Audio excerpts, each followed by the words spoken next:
They didn't scream. They didn't run. They just stood there, a whole town of silent statues watching the old Whitlow barn get eaten by the flames. The fire climbed the walls like a hungry animal, licking the dry wood, turning years of history into nothing but smoke and ash. But through the haze, you could still see the name, carved deep into the main beam, like someone wanted it to last forever. June. Not painted, not written, carved with a knife, angry and deep. The smoke rolled out thick and black, the kind that doesn't just steal the air from your lungs, it steals the hope from your soul. And still, nobody moved. Nobody dared to even whisper. Because here in Jericho Creek, you learn one thing real fast. You don't call out evil by its name. You either bury it deep or you burn it clean. But Elias Boone, he wasn't like the rest. He was the town blacksmith, a man made of quiet angles and forge fire patience. He stepped out from the crowd, calm as the air before a lightning strike. The fire painted flickering shadows across his face, but his eyes were steady. He looked at that burning barn, at that glowing name, and in front of the whole town, he said the one sentence that made the blood run cold in half their veins. "She don't sleep in there no more." A pause, the crackle of the fire was the only sound. Then he added the words that sealed the town's judgment. "She stays in the house now, with me." And just like that, the night changed. It wasn't about a fire anymore. It was about a line being drawn in the dirt. It was about a truth walking out of the shadows, wearing heavy work boots, and daring anyone to try and push it back. But this story doesn't start with the fire. It starts with the silence that came before it. Let me take you back. Just a few days before the blaze, the stagecoach rolled in late, its wheels groaning a complaint that echoed through the empty street. No one was there to meet it. No one ever was anymore. The driver, a weary man with dust in his eyebrows, just grunted and hopped down to unhitch the horses. Then the door creaked open, and she stepped out, barefoot. Her skin was baked red by the sun, her dress a ragged mess of tears and red dust. One strap was broken, dangling off a shoulder that was marred by a bruise the color of old wine. Her knees were scraped raw, her arms littered with thin white scars that looked like they were made by fingernails. She didn't ask for help. She didn't even look up. She just placed one hand on the dusty stagecoach wheel, like it was the only thing holding her upright. That was June Whitlow. Once she was the preacher's daughter, the girl with ribbons in her hair and hymns on her lips. Now she was a ghost walking in the daylight. Most folks in Jericho Creek, the ones who happened to see her from their windows, they just turned away. They pulled their curtains shut, pretending they hadn't seen a thing. It was easier that way. But not Elias Boone. He was watching from the doorway of his forge, the afternoon sun casting a long, hard shadow at his feet. The clang of his hammer had fallen silent. He didn't blink. He didn't move. He just watched. Because sometimes a man doesn't need to see the whole story to know that something has gone terribly, horribly wrong. Before June stumbled away toward the doctor's house, a broken doll looking for a place to lie down, she whispered something to the driver. Just a few words lost on the wind. But Elias, with the keen ears of a man who listens to the sounds of metal, he heard it. "Use me, break me, just move me." The town would later say it was just a barn fire. But I'm telling you, something far worse had already caught flame that day. And Elias Boone was the only one who saw the smoke. He didn't follow her to the doctor's house. He didn't knock on the door and demand answers. That wasn't his way. Elias was a man who let his actions speak because he knew words could be twisted and turned into lies. 3 nights passed. The town settled back into its rhythm. They whispered about the ghost girl, June Whitlow, but no one went near her. It was like she was carrying a plague they were all afraid to catch. But on the 3rd night, under the cover of a moonless sky, Elias walked the silent street from his forge to the doctor's house. He carried a small bundle. He moved like a shadow, making no sound. He reached the side window, the one to the small room where he knew she was staying, and he placed the bundle on the sill. It was a loaf of his own bread, still warm, wrapped in a clean rag. No note, no grand gesture, just bread. But tucked inside the folds of the cloth, like a secret, was something else. A peach from the single tree that grew behind his forge. It was a little bruised, a little soft, but it was ripe and it was real. It wasn't much, but it was more than anyone else in Jericho Creek had given her. He turned to leave, his duty done, his quiet heart satisfied. He was halfway across the dirt path when a voice stopped him cold. It wasn't loud. It wasn't scared. It was just tired. So deeply tired, it sounded like it came from the bottom of a well. "You going to take your turn?" The voice came from the darkness behind the window. He froze, his back to her, the words hitting him like stones. She spoke again, her voice flat, devoid of all emotion. "Isn't that why you brought it? The bread?" She didn't open the window. She didn't shout or accuse. She just said it, like it was a question she had been forced to ask too many times before, to too many other men. Men who never brought bread. Elias stood there for a long moment, the silence stretching between them. He could have explained. He could have told her she was wrong, but he knew words were useless now. So he just turned and walked away, disappearing back into the night without a single word. But he had been heard. The next morning, when he opened the door to his forge, a flash of color on his doorstep caught his eye. Lying on the rough wood was a small red ribbon. It wasn't new or fancy. It was faded and a little frayed at the edges. It was hers. And that was the moment Elias Boone knew this was far from over. He picked up the ribbon, its silk cool against his calloused fingers, and understood. This wasn't a gift, it was a question, and he was the only one in town willing to find the answer. From that day on, a new unspoken routine began in Jericho Creek. Every evening, as the sun bled across the horizon, painting the sky in shades of orange and purple, June would appear. She'd sit on the top step of the doctor's porch, her back straight, her hands folded in her lap. She never looked up right away. She just stared at the dusty ground, as if reading a story only she could see. And every evening, Elias would walk from his forge to the town well, carrying 2 empty buckets. He'd pass right by the doctor's house. He wouldn't stop. He wouldn't speak. He would just dip his head in a single, slow nod. Just once. And she, after a moment, would give a tiny nod back. It was a strange little dance of 2 broken people, a conversation held in the space between them. For her, maybe that silence was the only safe place she had left. For him, it was a promise, a silent vow that said, "I see you. You are not invisible." One evening, the air was thick and heavy, promising a storm that never came. Elias was on his way back from the well, the buckets full and sloshing with cool water. He stopped in front of her. He didn't offer a bucket, just a single tin cup he always carried, filled to the brim. She looked at the cup, then up at him. It was the first time he'd seen her eyes clearly.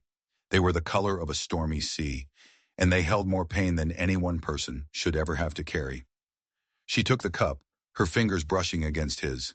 She drank slowly, deliberately. Then she handed it back. "Why?" she asked, her voice a little more than a whisper. "Why don't you ask me what happened?" Elias didn't look at her. He looked back toward his forge, where the embers still glowed in the fading light. He could hear the hiss of cooling metal, a sound as familiar to him as his own heartbeat. He didn't stop walking. He just tossed the answer over his shoulder, his voice low and rough. "Would you want to tell it?" She didn't answer. She didn't have to, because sometimes not telling the story is the only thing that keeps you from falling apart completely. That night, when Elias went to bank the fires in his forge, he found another ribbon. This one was tied around the handle of the well pump. It was the same faded red, the kind a little girl might wear in her hair, back when she still believed in things like birthday parties and happy endings. He untied it carefully and put it in his pocket with the first one. They weren't friends, not yet. They weren't anything, really, just 2 souls circling each other in the twilight. But there was something growing in the quiet between them, something that felt like it remembered who she used to be before the world had tried to erase her. It was a fragile thing, this trust they were building, and Elias knew, in a town like Jericho Creek, fragile things don't last long. By the 4th evening, June sat a little farther from the house, not on the porch steps, but on an old tree stump at the edge of the doctor's yard. She wasn't hiding, but she wasn't inviting company either. She was just there, close enough to hear the rhythmic clang of Elias's hammer, far enough to feel like no one could lay a claim on her. She wasn't healing. Not yet. It was too soon for that. But she was showing up. And sometimes that's all surviving is. Just showing up day after day. That was the night Tess Raymond decided to walk by. Tess was the mayor's wife, a woman whose dresses were pulled tighter than the truth. She moved with a clacking of heels and a cloud of cheap perfume, her eyes always darting, searching for weakness. She saw June sitting on the stump, and a cruel, thin smile touched her lips.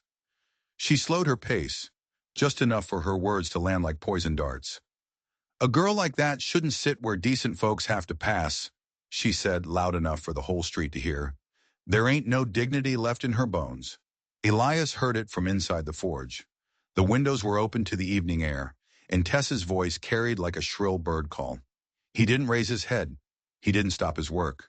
But the hammer in his hand, it fell just a little bit harder. The sound that rang out wasn't just metal on metal. It was a warning. The next morning it got worse.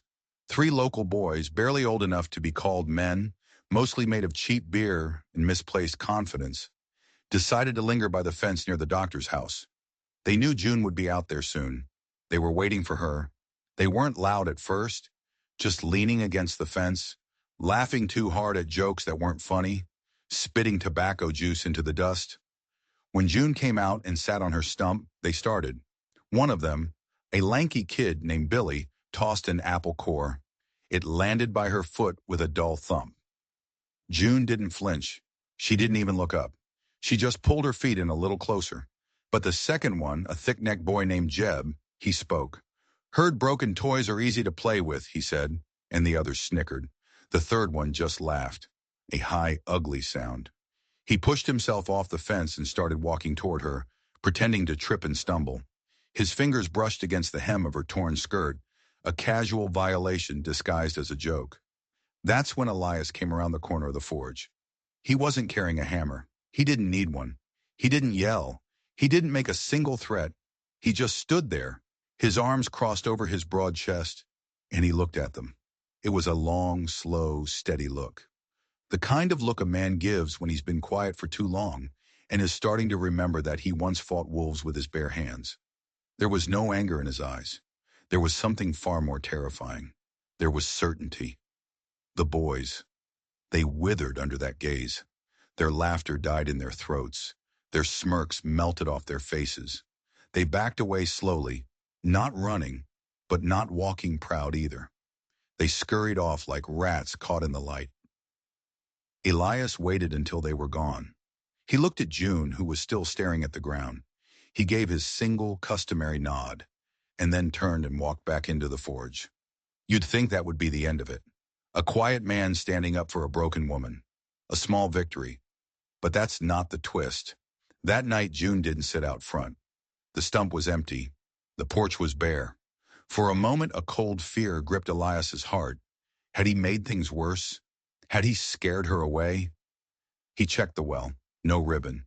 He walked past the front of the doctor's house. Nothing. But something made him check the back fence post, the one hidden from the street, shrouded in shadows. And there it was.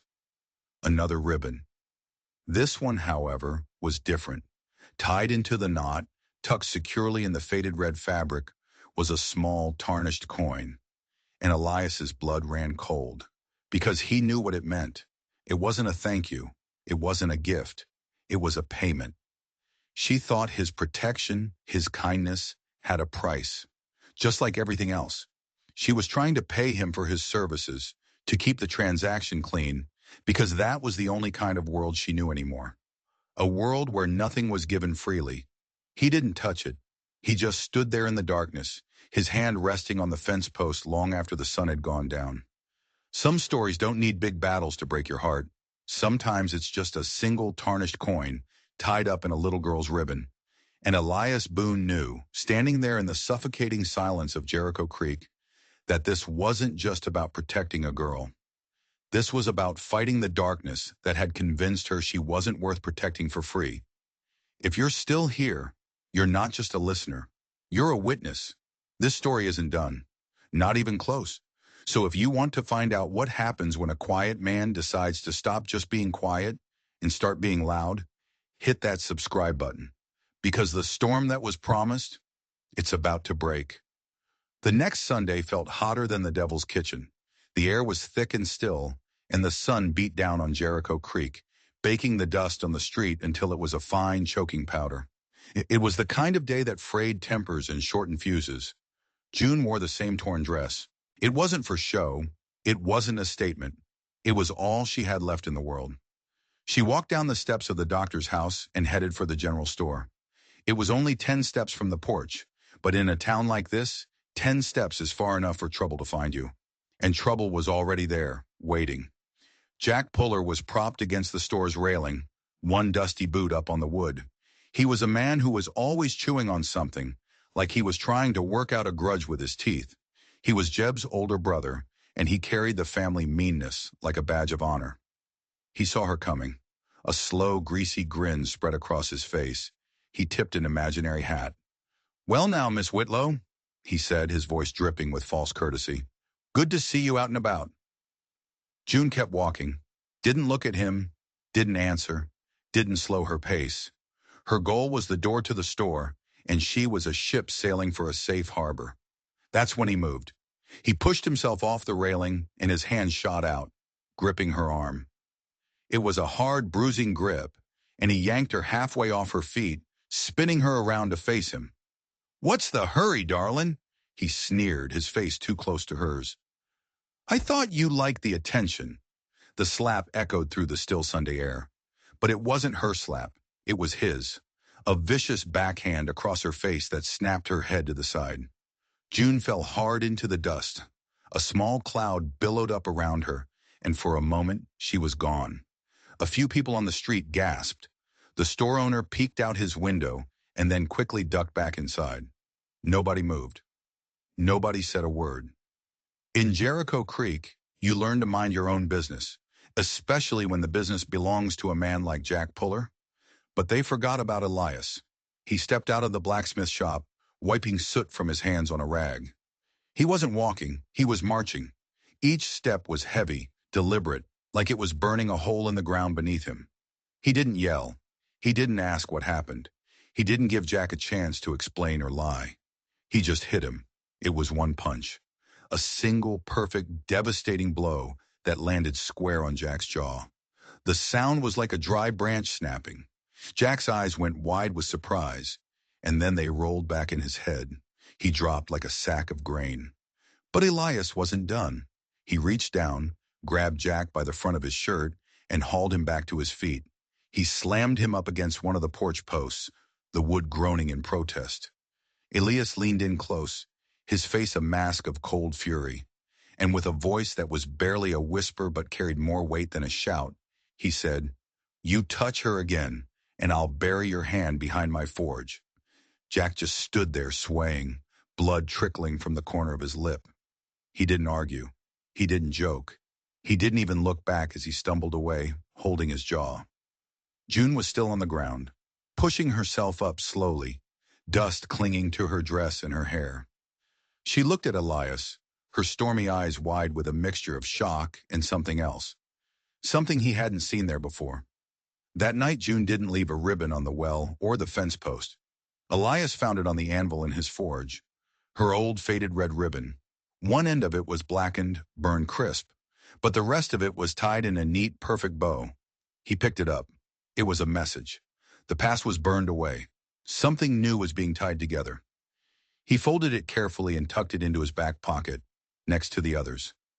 After that day, the whispers in Jericho Creek started to change. They weren't just talking about her past anymore. They were talking about the quiet blacksmith who stood for her like she was the only thing in the world that still made sense. But the fight with Jack Puller had woken something up. Not just in Elias, but in the town. And not everyone was happy about it. The very next day, Sheriff Brody paid a visit to the forge. He was a big man, soft around the middle, who preferred a quiet life. He leaned against the doorframe, chewing on a toothpick. "Elias," he said, his voice casual, but his eyes were not. "Heard you had some trouble with Jack Puller yesterday." "Jack had the trouble," Elias said, not looking up from the horseshoe he was shaping. Be that as it may, the sheriff continued, folks are talking. They're saying you're getting yourself involved in something that ain't your concern. Elias finally stopped hammering. He looked at the sheriff, his gaze level and hard. She was on the ground, Brody. He hit her. The sheriff sighed, taking the toothpick out of his mouth. Look, Elias, I know you think you're doing the right thing. But the girl, she's trouble. She comes back to town broken and bruised, and now fights are starting. Maybe it's best for everyone if you just let it be. Elias turned back to his anvil, his message clear. The conversation was over. But as the sheriff turned to leave, he stopped and added one more thing. A quiet warning that hung in the hot air. This is Preacher Cain's town, Elias. He doesn't like it when his sheep go astray. And he really doesn't like it when someone else starts building a new flock. Stay away from the girl, for your own good. And with that, the sheriff was gone. Elias stood frozen in his forge, the hammer heavy in his hand. It wasn't about Jack Puller anymore. It was about Preacher Cain, the man who had raised June, the spiritual leader of Jericho Creek. And suddenly the bruises and the brokenness, the whispers and the warnings. They all started to connect. The darkness in Jericho Creek had a name, and it was the most respected name in town. The day after the sheriff's visit, June didn't come out. The tree stump was empty. The porch steps were bare. No ribbons, no peaches, no quiet sitting in the twilight. It was like she had vanished back into the shadows from whence she came. Elias's first instinct was to go to the doctor's house, to knock on the door, to demand to see her. But the sheriff's words echoed in his head. Stay away from the girl, for your own good. He knew it was a threat. Preacher Cain had the town wrapped around his finger. The sheriff, the mayor, folks like Tess Raymond and the Puller family, they were all loyal to him. If Elias pushed too hard, they would push back. Not just against him, but against June. So he waited. He worked at his forge. The rhythmic clang of his hammer, the only outlet for the storm brewing inside him. He hammered steel until his arms ached and sweat poured down his face, trying to beat his frustration into submission. But when the sun finally dropped low and the forge began to cool, he knew he couldn't do nothing. He went to his small living quarters behind the shop. He cut 2 thick slices of cornbread, boiled an egg, and placed them on a small tin plate. He took a clean napkin, and with a piece of charcoal, he carefully wrote a single word in the corner. June. He walked to the doctor's house under the cover of dusk, just as he had that first night. He left the plate by her side door, a silent offering in the face of a growing danger. The next morning his heart pounded in his chest as he approached the doctor's house on his way to the forge.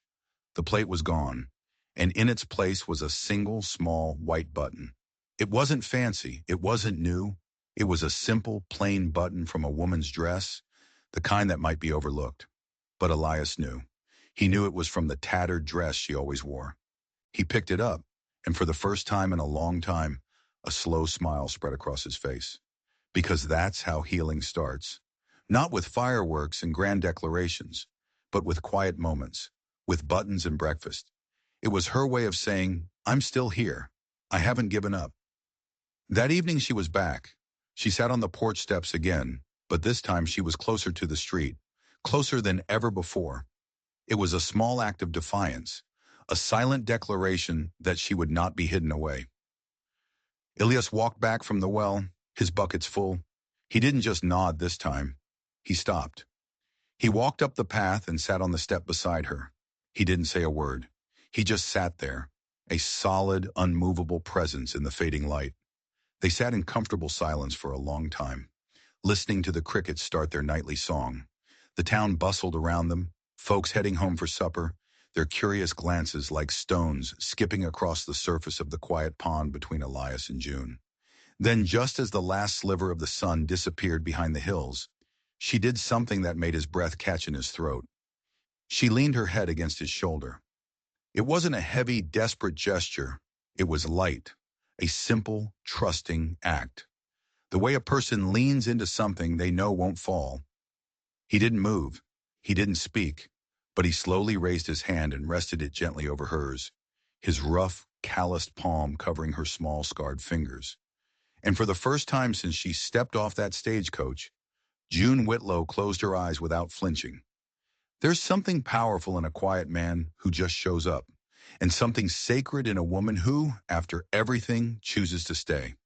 But their peace was a fragile bubble in a town full of sharp edges, because Elias was starting to dig into the past.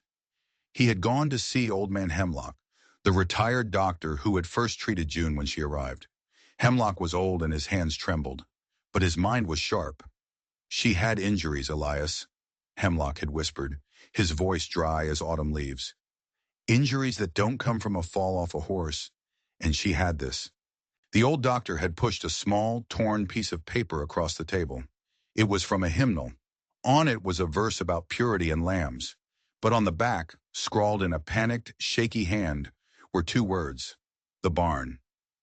She was terrified of the preacher, Hemlock had said, kept saying he was coming for her, that he had to cleanse the flock. Now, sitting on the porch with June's head on his shoulder, Elias understood. The sheriff's warning, the town's fear. It all led back to one man, and the story of the barn fire was about to be rewritten, because Elias was beginning to suspect that the fire wasn't the end of the story. It was the cover-up. Elias started moving, but not in the way anyone expected. He didn't march up to the church and confront Preacher Cain. He didn't go to the sheriff with what he knew. That would be like walking into a trap. Instead, he started speaking in the only language he truly mastered, the language of his work. The next morning, the whole town woke up to a change. The handle on the town well pump, which had been loose and squeaky for years, was now firm and silent. It had been repaired with a new iron brace, expertly forged and finished with a small, distinctive maker's mark, a single stylized B. Everyone knew who had done it. It was a quiet message from Elias Boone. "I am here. I am making things right." Later that day, he delivered the new hinges he'd made for the general store. They were strong and perfectly balanced. The store owner, a nervous man named Peters, thanked him profusely. "Preacher Cain was in here this morning," Peters whispered, avoiding Elias's eyes. "Asking about you. Asking why you were taking an interest in that Whitlow girl." "What did you tell him?" Elias asked, his voice even. Nothing, I swear. I told him you were just a charitable man." Elias just nodded, but he saw the fear in the man's eyes. The preacher wasn't just asking questions. He was tightening his grip. That Sunday, the preacher's sermon was about vipers. "There are those among us," he thundered from the pulpit, his voice echoing through the silent church, "who would appear as saviors. They offer bread and comfort, but in their hearts, they harbor darkness. They seek to lead our most vulnerable lambs astray, to poison the flock with doubt and defiance.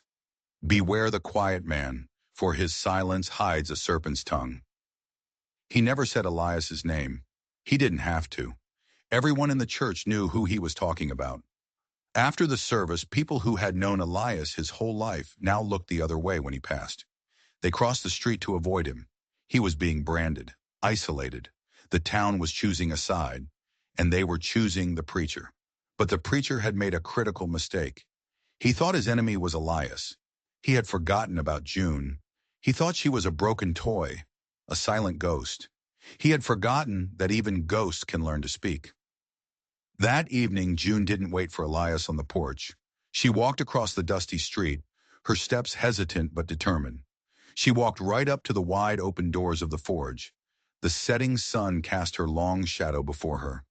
Elias was there, working late, the fire casting a demonic glow on his face. He looked up when her shadow fell over him.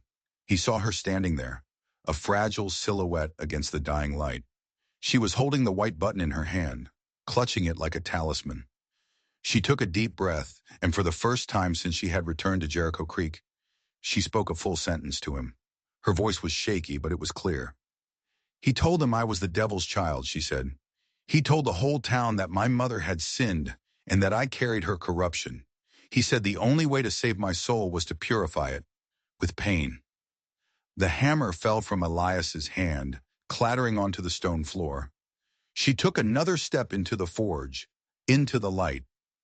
Tears were streaming down her face, but her eyes were fierce. "That barn, it wasn't just a barn, Elias. It was my home, my family's home, before he took it. before he took everything. And then came the twist that unraveled everything. The name, she whispered, her voice cracking, carved in the wood. I did that, a week before I ran away. I wanted, I wanted everyone to remember my name, that I was June Whitlow, not just some corrupted soul. Elias stared at her, the pieces clicking into place with horrifying clarity. The barn wasn't a monument to her shame. It was a monument to her defiance, and he had burned it down. He thought he was destroying a place of pain, a prison. But what if he had destroyed the last piece of her identity, the last thing she had claimed for herself?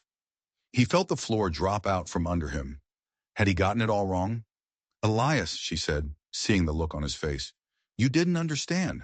She stepped closer, reaching out and placing her small, trembling hand on his arm. Her touch was electric. You didn't burn my home, she said, her voice gaining strength. You set me free. When you stood in front of that fire and told the whole town that I was with you, you gave me my name back. It wasn't a cover-up. It was a rescue. His words that night, she don't sleep in there no more. She stays in the house now, with me. They weren't just a statement. They were a declaration of war against the man who had tried to erase her. Now standing together in the firelight of the forge, they weren't just a blacksmith and a broken girl anymore. They were allies, and they had a story to tell. But how do you fight a man who holds the soul of a town in his hand? You can't use fists. You can't use threats. You have to use the truth. He keeps a journal, June whispered, her eyes dark with the memory. In his study at the church, he writes everything down. He calls it God's accounting. A plan began to form in Elias's mind. A dangerous, desperate plan that could either save them both or get them buried. He looked at June, at the fire in her eyes that had replaced the fear. The town won't listen to us, he said. We have to make them see for themselves. The battle for Jericho Creek wasn't going to be fought with hammers or fists. It was going to be fought with ink on a page, and a truth so ugly it would either purify the town or burn it to the ground. The plan was terrifying in its simplicity. They had to get that journal. But the church was Preacher Cain's fortress, and his study was the heart of it. Getting in wouldn't be easy. Getting out with the proof would be nearly impossible.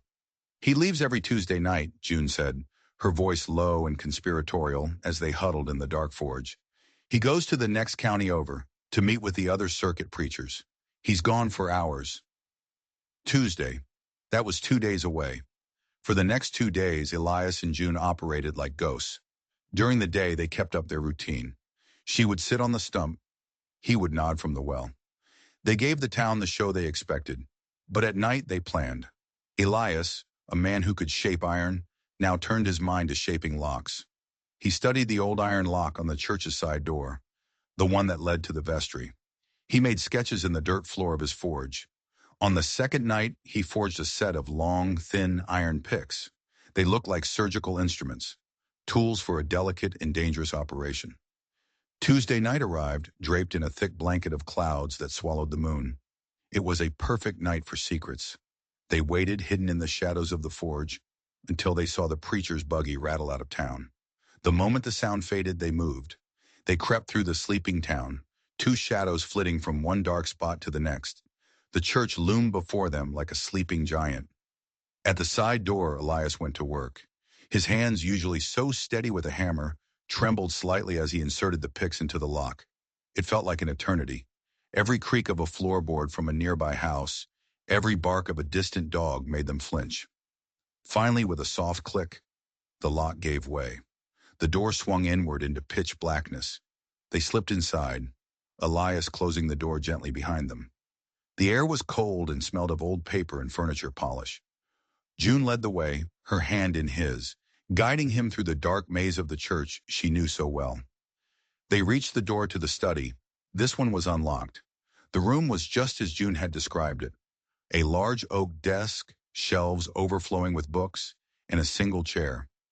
On the desk, illuminated by a sliver of starlight from the window, was a large leather-bound book, God's Accounting.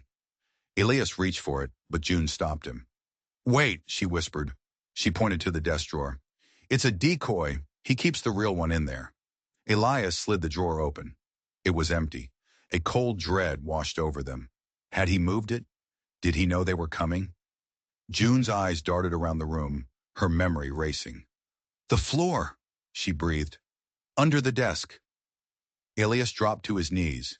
He ran his hands over the old wooden floorboards, and then he felt it. A single board, slightly looser than the others. He used one of his picks to pry it up. There, nestled in the dark space below, was another journal. This one was smaller, bound in black, unadorned leather. He lifted it out. It felt heavy in his hands, heavy with the weight of sins. He opened it to a random page. The handwriting was neat, precise, but the words were monstrous. He wrote about June, about her corruption. He detailed the purifications, the penance. He listed dates and methods, his clinical descriptions making the acts even more horrific. He had done the same to other girls before her, girls whose families had quietly left town years ago. It was all there. The rot at the heart of Jericho Creek, written down in the preacher's own hand. But then Elias saw something else. He flipped toward the back of the journal. There were names, a list of them. Sheriff Brody, Mayor Raymond, Jack Puller's father, the store owner Peters, and next to each name there were numbers, payments.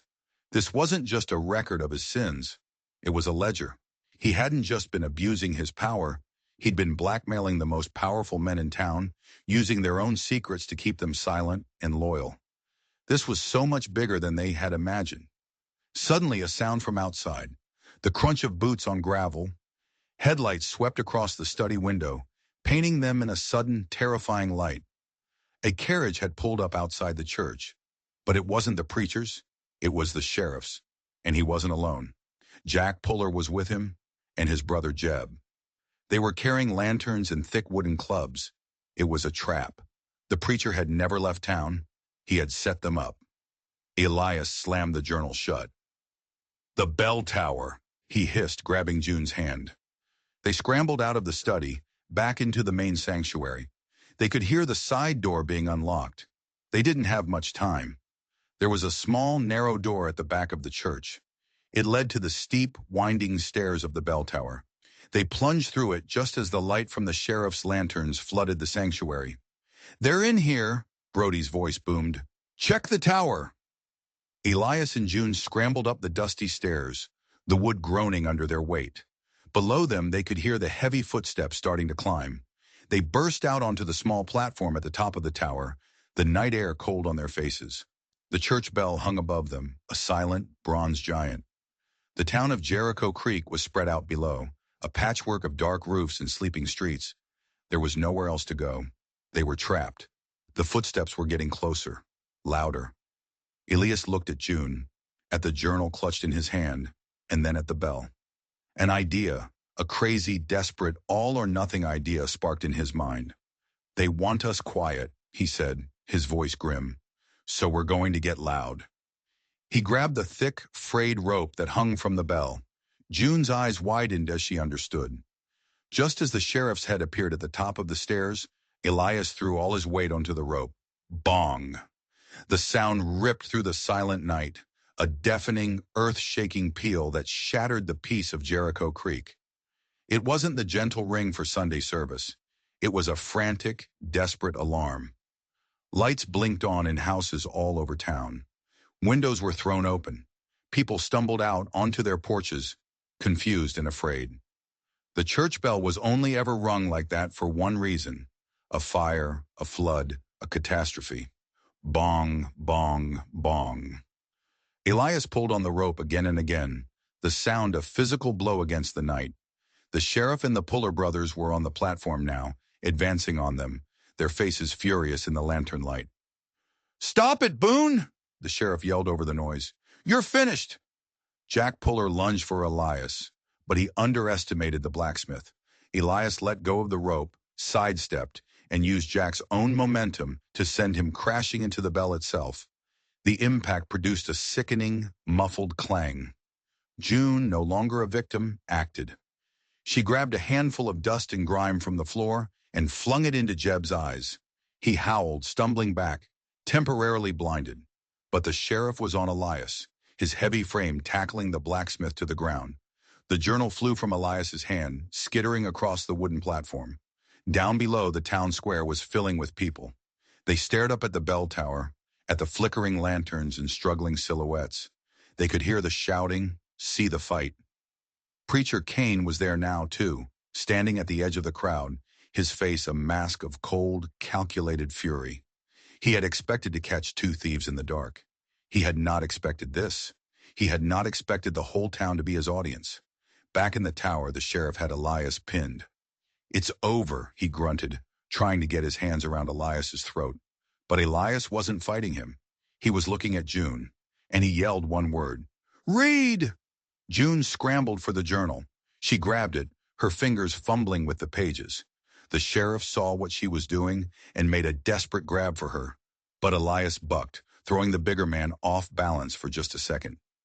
It was all the time she needed. Her voice, thin and reedy at first, but growing stronger with every word, cut through the night. She didn't read the whole thing. She just read the names. "Sheriff Brody," she shouted, her voice amplified by the strange acoustics of the bell tower. "Payment for forgetting the Miller girl's complaint. $50. A gasp went through the crowd below. Sheriff Brody froze, his face turning pale. "Mayor Raymond," June's voice rang out, stronger now, fueled by righteous anger. "Payment to ignore the land deed fraud. $100.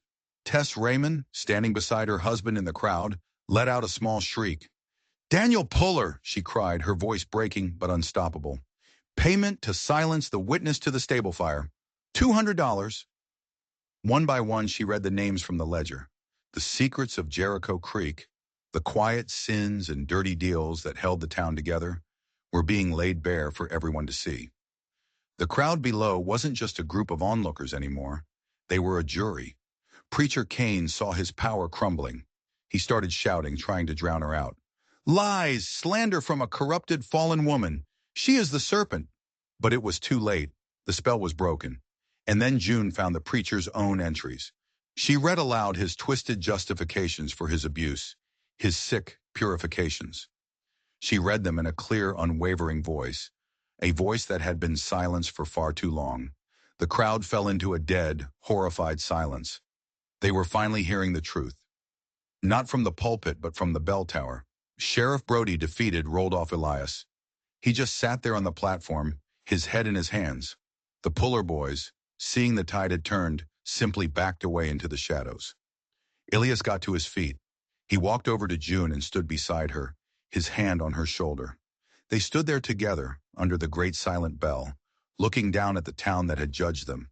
And the town looked back, their faces a mixture of horror, shame, and for the first time, understanding. The justice they had been denied was finally here, and it had come not from the law, but from the simple, unbreakable power of a woman's voice. The aftermath was quiet. Preacher Cain tried to flee, but the crowd, his own flock, silently blocked his path. They didn't lay a hand on him. They just stood there, their faces filled with a cold, hard judgment that was more damning than any prison sentence. When the federal marshals arrived a day later, summoned by Old Man Hemlock, who had ridden all night, there was no one left in Jericho Creek to defend him. Sheriff Brody quietly handed over his badge. The mayor resigned. The Pullers and the others implicated in the journal found themselves suddenly isolated. Their power evaporated overnight. The rot had been cut out. The town was left with a gaping wound, and the slow, painful work of healing had to begin. Elias and June didn't leave. This was their home, for better or worse. The forge was fired up again, its familiar clang a comforting, steady heartbeat in the center of town. June started a small garden behind the forge, coaxing life from the hard-packed soil. She didn't wear the tattered dress anymore. Elias had bought her 2 new ones from the general store, simple and sturdy. She packed the old one away along with the white button. Some things are best left in the past, but she kept the ribbons. All 3 of them. They sat in a small wooden box on the mantelpiece in Elias's small home, a reminder of the silent conversation that had started it all. One evening, months later, they sat on the porch of the forge, just as they used to sit on the steps of the doctor's house. The air was cool and clean. Elias was peeling an apple with his pocket knife, cutting it into neat slices. June was leaning her head on his shoulder, just as she had that first time. But this time, it was different. The silence between them wasn't filled with pain and uncertainty. It was filled with peace. He offered her a slice of apple. She took it and smiled.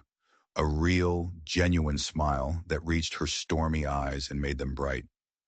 "Do you ever wonder what would have happened," she asked softly, "if you hadn't left that bread on the windowsill?" Elias thought for a moment, the knife still in his hand. "I reckon," he said, his voice the same low rumble it had always been, "I would have just had to find another way to say hello." He handed her another slice of apple, this one from his own tree out back. It was a peach, whole and unbruised. Not every story needs a wedding or a kiss in the rain. Sometimes the most powerful love stories are the quiet ones, the ones about showing up when no one else will, the ones about fighting for someone's truth when they've lost the voice to speak it themselves. So here's the real question I want to ask you. What does it take for a broken person to feel whole again? Is it justice? Is it kindness? Or is it just one person, brave enough to stand in the fire and say, "You are not alone"? If this story touched something in you, if you believe in the power of quiet strength and the courage to speak the truth, do us a favor and hit that like button. It tells us we're on the right track. And if you want more stories like this, stories about the darkness people face and the unexpected heroes who fight it, make sure you hit that subscribe button and ring the notification bell. We have a lot more truths to uncover together. Finally, tell me down in the comments, have you ever met a real-life Elias Boone, or maybe been a June Whitlow? We read every single one. Thank you for watching.